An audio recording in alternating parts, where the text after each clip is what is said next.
என்னைய பார்த்து பட்டிமன்ற மகாராஜான்னாரு. என்னைய பார்த்து அப்படியே தெரியுது. பெரிய பஸ் ஸ்டாண்ட் ஓரத்தில் நின்னா எவனுக்கு காசு போட்டு போயிடுவான். பட்டிமன்ற அவங்களையாவது சொல்லலாம் மகாராணின்னு. ஏன்னா எப்போவுமே நான் என்ன சொன்னாலும் எதிர்த்து பேசிடுவாங்க. மகாராஜானா யாராவது எதிர்த்து பேசுவாங்களா ஐயா?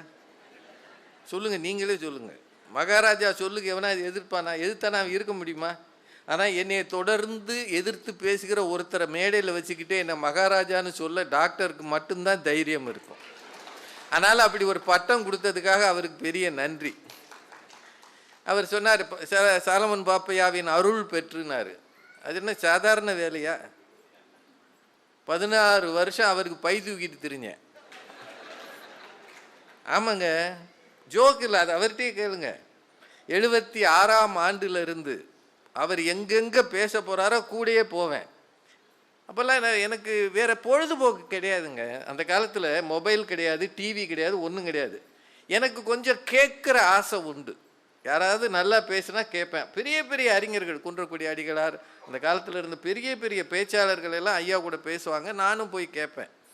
என்ன கொஞ்ச நாளில் அவருக்கு ஒரு சம்பளம் இல்லாத பிஏ கிடச்சிட்டாரு, என்னை கூப்பிட்டுக்கிட்டார். அவருடைய ட்ரெஸ் எல்லாம் அந்த சின்ன இப்போ இருக்கிற அளவு வசதிகள்லாம் கிடையாதுங்க. நாங்கள் எல்லோரும் பஸ்ஸில் பயணம் பண்ணியிருக்கோம். எவ்வளோ நாள் தெரியுமா? இப்போ கூட நான் பாரதி மேடத்துட்டு சொன்னேன், நேற்று நாமக்கல்லில் கம்பன் கழகம் நிகழ்ச்சி நடந்தது. நாமக்கல் பஸ் ஸ்டாண்டில் ஏறக்குறைய பாதி ராத்திரி வரைக்கும் நின்றுருக்கேன்.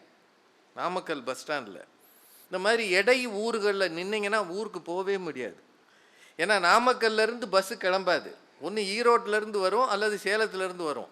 எந்த பஸ்லையும் நைட் ஏற்ற மாட்டான், இடம் இருக்காது. பரிதாபமாக அதுவும் பஸ் ஸ்டாண்டுகளில் பாத்ரூம் போகிறது இருக்குது பாருங்க. உலகம் மகா அழகெல்லாம் அந்த பாத்ரூமில் தான் இருக்கும். அவ்வளவு சுத்தம், சுகாதாரம். ஸ்வச் பாரத்ன்றது அங்கே தான் தொடங்கணும். அவ்வளோ கஷ்டப்பட்டு நின்று அப்படியெல்லாம் ஒரு காலம். அந்த காலத்தில் நான் ஐயா கூட பயணம் பண்ணியிருக்கேன். அப்போது இரவு பஸ்ஸுகள் அதிகம் இல்லாத காலம். எங்கே போனாலும் அவர் பேசும்போது முன்னாடி உட்காந்து கேட்பேன், சைடில் உட்காந்துக்குவேன். அவருக்கு போடுற துண்டெல்லாம் மடித்து வைப்பேன்.